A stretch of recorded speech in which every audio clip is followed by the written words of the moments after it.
Vessel of Hatred will introduce a brand new class to the franchise, the Spiritborn. I got the chance to spend 2 hours with Spiritborn at a preview event, using 4 pre-made level 30 builds, and talk to Blizzard about how the new class came to be. The Spiritborn isn't a Paladin, but that's for the best. It's something entirely new, and a class that doesn't feel like anything fans have ever seen before in Diablo.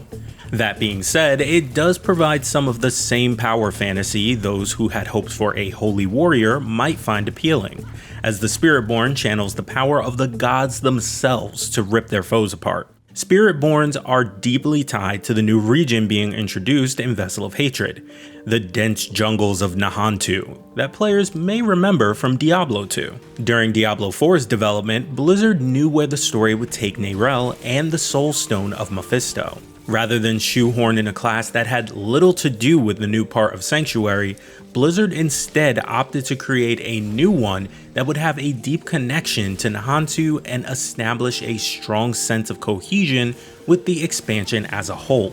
It was from that goal the idea of the Spiritborn was conceptualized. Before unlocking their full power, those seeking to become Spiritborn undergo a coming-of-age ritual deep in the forest.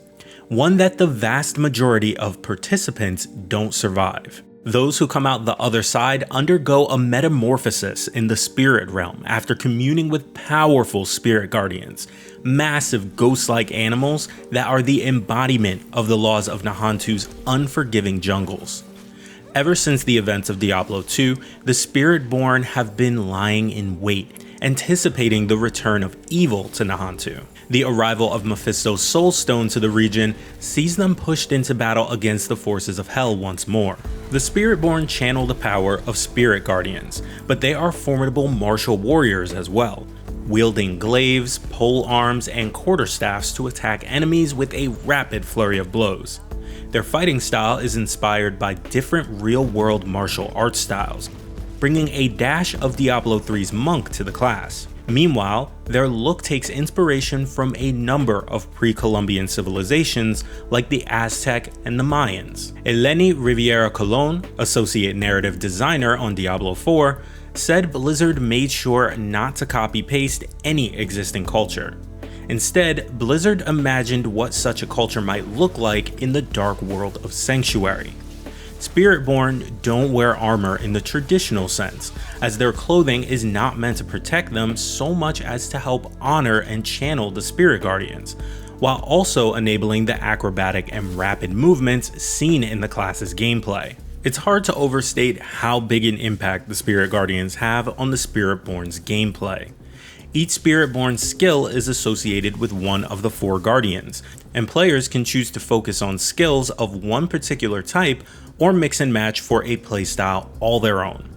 Jaguar abilities are aggressive and mobile, with combo attacks that deal fire damage and generate ferocity, a stacking attack speed buff. Skills channeling the stalwart Gorilla Spirit Guardian are designed for frontline warriors who want to absorb damage and dish it out in equal measure, with many Gorilla skills generating Resolve, an additional form of damage mitigation.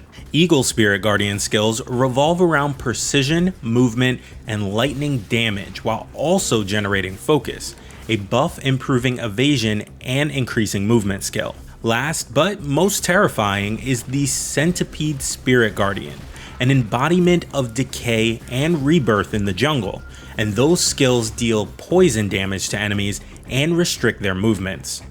These Spirit Guardians truly are the star of the show.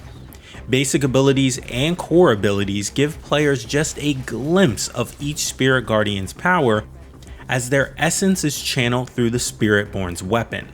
The Centipede ultimate ability executes low health enemies and fires beams of poison at distant threats. The Jaguar unleashes a fury hurricane of attacks. The Gorilla ultimate mimics its stand your ground playstyle, pummeling a designated area repeatedly. For the Eagle's ultimate, the Bird of Prey crashes down and unleashes a storm of lightning in a location, knocking down foes.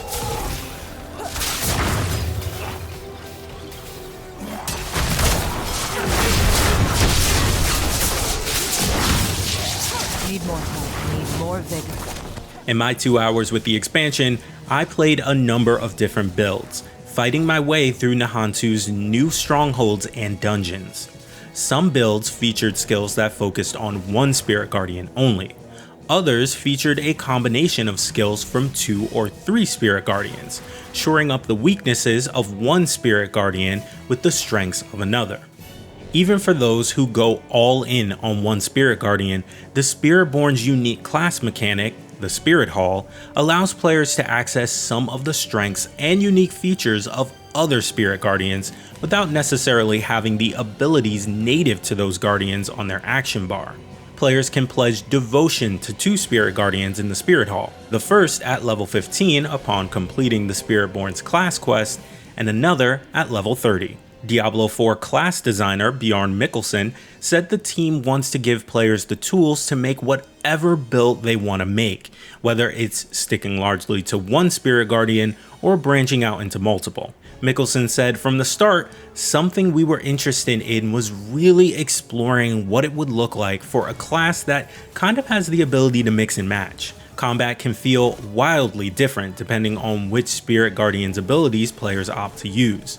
Playing an all-gorilla build feels slow and steady, focusing less on mobility or evading damage, and instead on standing your ground before pounding enemies into the dirt. Conversely, a Jaguar build feels kinetic and frenetic. Many Jaguar skills dash to enemies and can be used multiple times in quick succession, including the Jaguar ultimate ability, resulting in a combo-like flow state.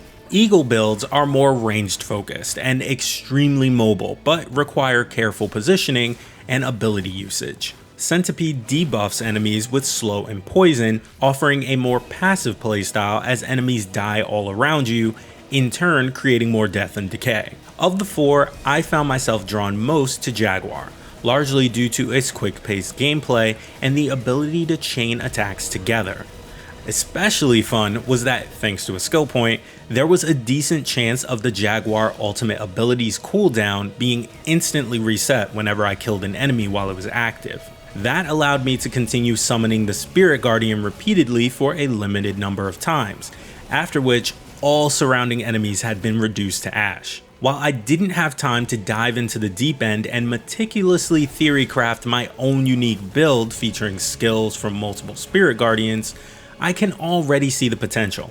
Jaguar builds are more fast-paced and fragile, but splashing in a few defensive gorilla skills might help to make the build sturdier.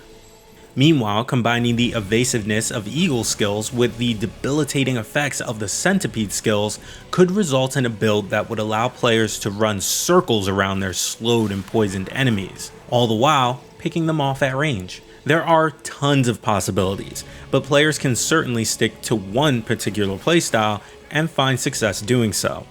However, the true potential of the class comes with blending different Spirit Guardian skills. As Associate Class Designer Stephen Stewart said, mixing in different abilities to help eliminate some of the weaknesses inherent to the builds that focus on a single Spirit Guardian is entirely the point. From my time playing it, I'm inclined to agree. The Spiritborn makes for a fascinating cocktail of gameplay variety. I was never bored trying out the different builds, and as I saw more of what each class had to offer, light bulbs began to go off in my head as I started to piece together ideas of how I could combine my favorite elements of each playstyle into one all my own. Mixing together abilities from different categories that already exist in Diablo 4, but the strongly defined identities of each Spirit Guardian and their corresponding skills make it even easier at a glance to understand how a particular skill could slot into a build. Those who had hoped to see a class from Diablo's past make a return in Diablo 4's first expansion may be initially disappointed, but even as a huge Paladin fan, I find it refreshing to see a new idea brought to life. It's no small task to create a new class that feels right at home in the gothic fantasy world of Diablo, while also relying on standard fantasy archetypes. I came away impressed at the attention to detail and thought that had gone into the world building, visuals, and gameplay for the Spiritborn. There's still much we don't know about the story of the Spiritborn, and the expansion as a whole, but I'm excited to dive in and see if Blizzard can stick the landing. Diablo 4's Vessel of Hatred expansion and its new Spiritborn class launch on October 8th.